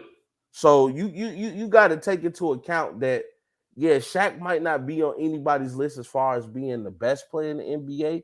He got to be in your top 5. But when you ask people who was the most dominant player you've ever seen, Shaq better be the first name out your mouth. Yeah. When we're talking about dominant, talking about, you know what I can do, and there's nothing you can do to stop it. Because I'm bigger than you, I'm stronger than you, and that's just some things you can't teach. You can't teach height, you can't teach speed, and you can't teach power. So either you got it or you don't. Oh, I agree. Absolutely. Frankie, what's your thoughts on it, brother? Rudy Gobert is dumb as shit.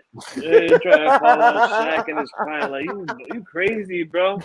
You crazy as hell. You must have been drinking on that yah, brother, because that's some crazy boo-boo stuff you just said on that.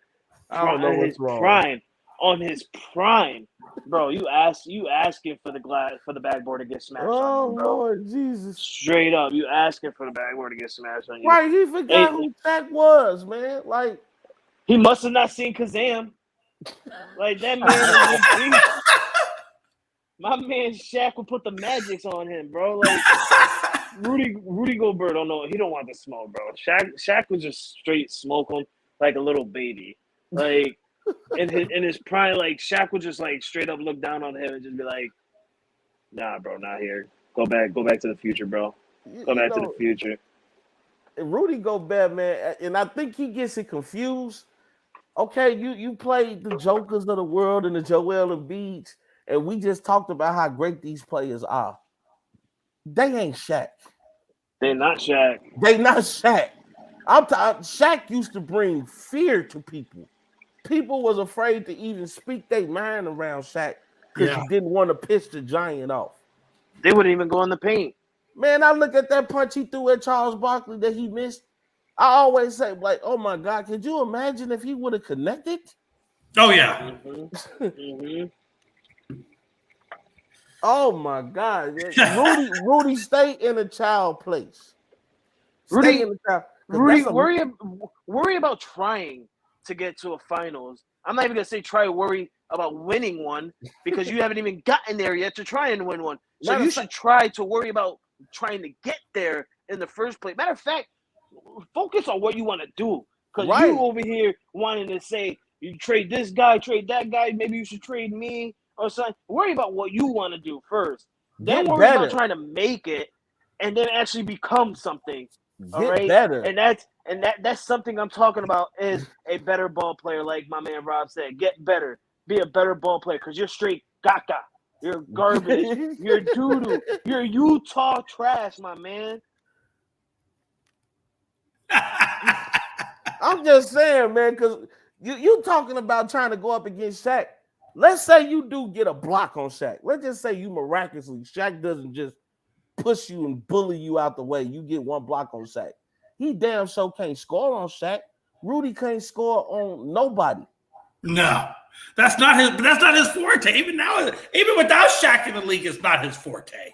It's just bad. Like, dude, you've been in the league this long. And my thing is, okay, Tony Allen was like that. Tony Allen gave you minimum on the offensive side, but he was such a specialist on the defensive side. I don't look at Rudy Gobert and say that's a specialist on the defensive side. To me, honestly, I think Joel Embiid is a better defensive player than Rudy Gobert.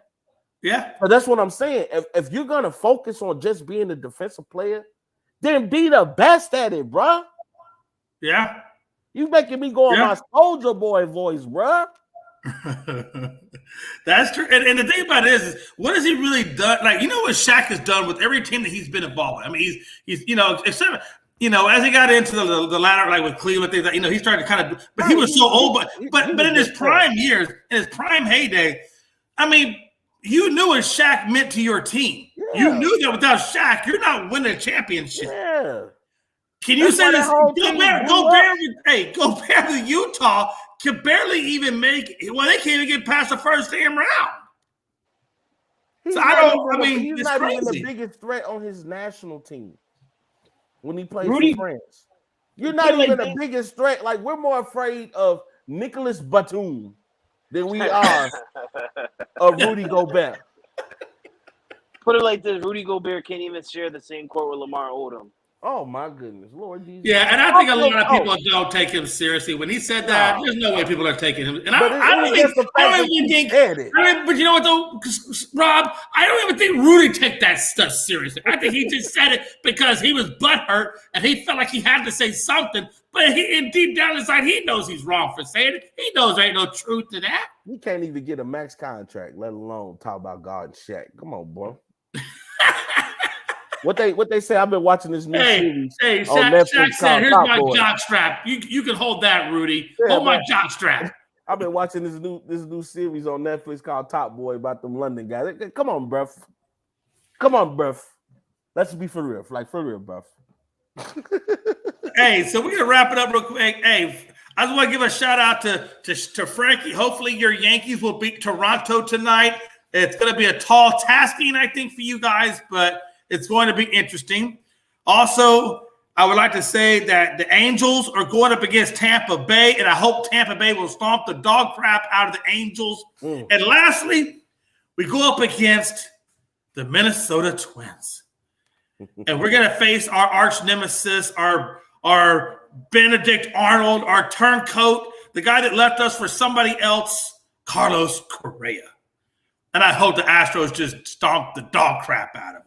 But anyway, should be interesting. Rob, I don't know who your team is. Is it the Cubs? I don't really have a team in baseball. I don't really watch it. I'm sorry. I've tried this year. You're a boring American. I feel like Americans who watch baseball on TV are boring. Like, I have to watch that in person. Okay. You know what though, Rob? I got a question. No, for real. This is legit. No, we've been talking about this for a very hot minute now on Unscripted, and it's good to have an African American on here to actually talk about this because it's been my process that I know back in the day. African Americans used to play a lot more bigger part in baseball. There used to be a lot more interest in baseball, and it seems as the years have gone down, so has the interest level in the community of African Americans. We have really lost, or baseball has really lost out on that demographic. Would you agree? Yeah, I will tell you this. In our community, we're not even introduced to baseball anymore, and I think it's not like we dislike it. It's just by the time you try to get somebody that's already older, and like I like basketball and football, fast paced, the action keeps going, and you all of a sudden throw baseball at me. It's hard for me to get into at this age. Right. Like I'm sitting there and I'm like, okay, what's going on?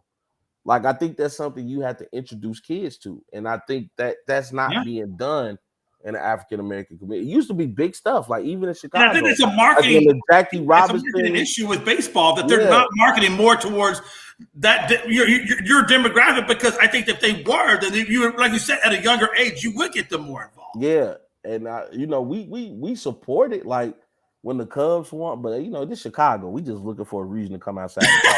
You just ain't for a reason to drink and get out of that fun. By law, I'm a White Sox fan because I'm from the South Side, so I'm always gonna ride with the black and white, But if the Cubs win, I got love for them too. Go Cubs. That's how I feel. Yeah, but I know we've really been talking about that more, and I feel like that's the issue in Major League Baseball and why they're hurting so much, or even some of the attendance records, because you're not getting all of the demographics in there. Yeah, and I think if they did a better job marketing. Look at football and basketball. There's a complete smorgasbord of racial ethnicities in the audience. Right. Everybody's there together.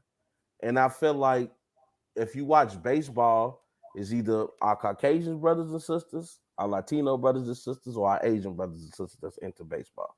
Yeah. It's not really us. Right. And that's what I'm saying. And I remember when we used to have, there have been a lot of really good African American baseball players in the game of baseball from the old days to the new days. Mm-hmm. It's just we're losing it. We're losing that demographic, even playing the sport. And it was really weird to me because think about it. African Americans formed their own damn league. Yeah. Yeah. And for them to, the African American community has played a huge part of baseball, and for them to go into forming their own league, and then of course obviously integrated, and now we've just lost that whole part of the identity of baseball. Yeah, I think it's also like a lack of resources for baseball in our community. Right, that could be true. Not that many baseball fields anymore, and even if they are, we'll turn any field into a football field. You know what I mean? That's true. And basketball, even if we don't have rims, we'll staple a damn crate on the pole, cut the bottom of that crate out, and make our own basketball rim. It's not as available to baseball, and there's no places for us to play baseball because you're not trying to break windows or do things like that. We don't have that many resources for baseball. And that's why I feel like MLB should be reaching out to these communities and starting to build more fields, start doing more things within the communities. Like the Astros could do more, the Orioles could do more, the Yankees could. Each team could do more to start trying to implement fields within their communities to actually, start generating more interest for the game. Yeah, you know what? That's a good point. That's a good point too. I feel like MLB doesn't cater to the African American community. Yeah, they really don't. The NBA does. Like I've seen NBA players in the city, whether they're at Stop the Violence campaigns or building new basketball court. Derrick Rose built a beautiful basketball court. They get bored back to the community. You don't see from baseball. Has been out here, and Joakim Noah I think he's a New Yorker. Yeah, and he's in Chicago because he played for Chicago, doing things in our community, even on the football side of things. You'll see. I done seen Matt Forte. I've seen other various football players at events just showing their faces in the hood. And you don't see this from baseball. I couldn't tell you. Last time I knew who was on a baseball team was when the White Sox was winning the championship. Like exactly. I knew the Canercos and the AJs and all. I knew those. I don't know nothing about baseball. Only dude I know from baseball right now is Rizzo because he played with the Cubs. That's it. Crazy. Hey, that's my dude. Anthony Rizzo gets a home run. That's it. That's it. I know Rizzo because he played for the club, and then I know Mike Trout because he's supposed to be like, or was at one point in time, this Superman baseball player. Well, he's still Superman baseball, man. There's not a player out there better than Mike Trout, still even in the game. Honestly, Right? You know, like I ain't gonna say only names I know because I knew like the Clayton Kershaws. I know that. Well, you know other names, but you just don't. I mean, it doesn't connect with me. It doesn't connect with me. And I've tried sitting there watching baseball too. I'm sorry, it's so slow paced. Yeah, slow, like you could get like, especially if you argue with the umpire or coaching changes are happening, then it slows the game up even more. You like, even going in between innings when they're doing the warm ups takes a hot minute. Yeah, it's like, oh my God, like that's why I think baseball is something that's enjoyed in person rather than watching it on TV. Because I'm gonna flip the channel. I won't lie to you. Yeah, and I think that's where baseball really needs to look at their sport and see ways that they can either make it more enjoyable to watch in terms of, and I don't even know how you would do that, but because I know it's a technical side of baseball, right? And you don't want to mess with the play of the game by trying to reinvent the wheel, so to speak. But you got to look at something because definitely the way football, with the way basketball, even boxing, UFC, even wrestling, WWE, you got to be able to keep your people's attention, Yeah, and I think when they did in 2021, when they started deadening the baseball so they could limit home runs, that really hurt them because people want to see home runs. That's the fun part of baseball. Whammy, whammy, whammy. But I definitely think that there's got to be a way that they can shorten the game to where it's not 3 hours long. Maybe it's 2 hours long. I think would be more appropriate if you want to keep people's interest. Otherwise, like you said, you're going to wind up turning the channel because the game is just too damn long. But that's neither here nor there. Baseball, get your shit together. Let's start getting more of those demographics into the game, and that way you'll have a better outcome overall. Final thoughts now, Frankie. We're at final thoughts. What's your final thoughts, Frankie? Sorry, I'm my bad. He's washing dishes. Yeah, I'm washing dishes, trying to make my wife happy before she gets home. Yeah, nothing much on the final thoughts. I already said it earlier. Enjoy your basketball games tonight, everybody. It's gonna be a good series tonight against against Phoenix and Dallas, not against 76 and the Heat, because we all know. But enjoy your basketball games tonight. Also, for you baseball fans, enjoy your baseball. I will be watching real closely with the Yankees in Toronto. We finally became the first team to beat Toronto in a series about 2 weeks ago, so that was a good one. Hopefully, we could keep it up. The Yankees offense hasn't been looking good as of late, but hopefully they could turn it around. We're still getting some wins, but hopefully we turn it around against the Toronto Blue Jays and get some wins. Jay, I will be watching Houston Astros real closely. Like Jay said, they are on a 7-game winning streak. So Jay's on his little tippy toes right now because he's like, man, I want to reach number 11. I want to tie with Frankie's Yankees. Man, but tonight we got the Twins, and the Twins are playing really good ball, so it's going to be really difficult tonight. So we'll see. And at least you got a team to celebrate in baseball. Hey. Listen, I'll take what I can get, okay, Rob? I take what I can get. I take it when I can get it, man. Listen, damn. My Rockets, my Cowboys, yeah. What we did, real quick before we get out of here, my final thought is, man, we did a draft recap. Me and Tony did last night on Dallas Cowboys. And I didn't realize how depressed I was about this team until I did the recap. And then I looked at what we actually drafted. And I was just like, damn. Hey, it's all good, man. Sometimes it's really not all good. I got about another 10 years of depression left in me. So especially at the Philadelphia Eagles, if Jalen Hurts shows up, oh Lord Jesus. My final thoughts are, I'm glad we've been getting some great basketball. I am excited about the upcoming NFL season. So I know us here at ASAP, we really gonna be diving into that. And I'm gonna continue my pursuit of trying to get into baseball. I believe it's some good conversations to be had there. I think once I learn the game and I really know what I'm looking at, I'll like it better, So that's my final thoughts. I'm going to continue to learn. Hey, for 1995, we'll send you to unscripted boot camp on baseball, man. We'll have you squared away. 1995, is that plus tax? Nothing's plus tax, man. Everything's plus tax.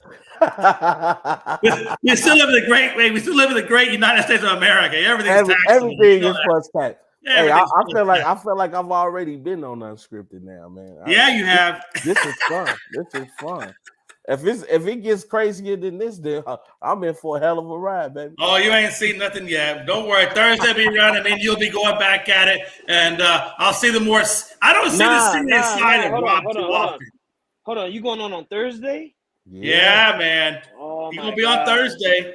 Save it for Saturday, baby. With Frankie the Yankee gonna be on there. You don't want to. Frankie. What do you want to be, Rob? You want to wait for Frankie? You want to come on Saturday? I don't know what I'm doing Saturday, so we're gonna keep it at Thursday, Frankie. I'm sorry, man. Yeah, what time do y'all do Saturday? Oh, it's 8:00 Eastern. At night? Yeah. Yeah, see, Saturday is when we usually pop out. That's when Rob goes to the boom boom room. That's when Rob is no longer Rob. I'm DJ. Oh shit. I'm DJ. I go outside. I'm DJ. Oh Lord, have mercy, man. Okay. It looks like I have to bring in Frankie the Yankee on ASAP in the morning and get in trouble. I know. Oh, Frankie the Yankee. Frankie the Yankee, that's a whole different gimmick on my side. He's a straight up asshole.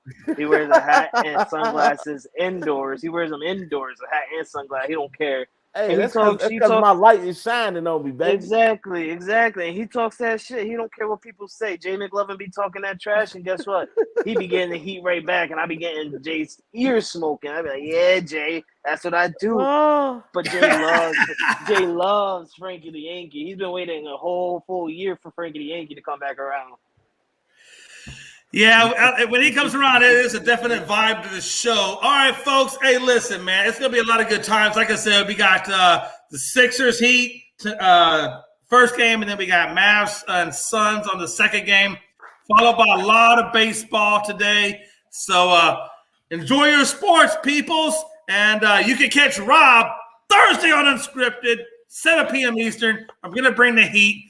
And hopefully he brings, some heat back, which Rob always does. Like I said, when I see the serious side of Rob, it's amazing. I don't see it very often, but when I see it, I get a little nervous because he goes from smiling to not smiling, and I really don't know where to go, and I get a little scared. But hey, I just get serious about my stuff. I know, man. When I see you get serious, I get nervous. So it's all good, but it's okay because I know that it's a computer. You can't punch me through the screen, so we're good. I wouldn't punch you, McLovin. We love McLovin. Man, I hope God, because, man, God knows somebody needs to love this ugly person. All right, folks, man. Listen, y'all. It's been fun. It's been real. And when I can find it. He got to find this thing. I wasn't queued up. Okay, here we go. Y'all be good. We out. All sports, all plays. All sports, all plays.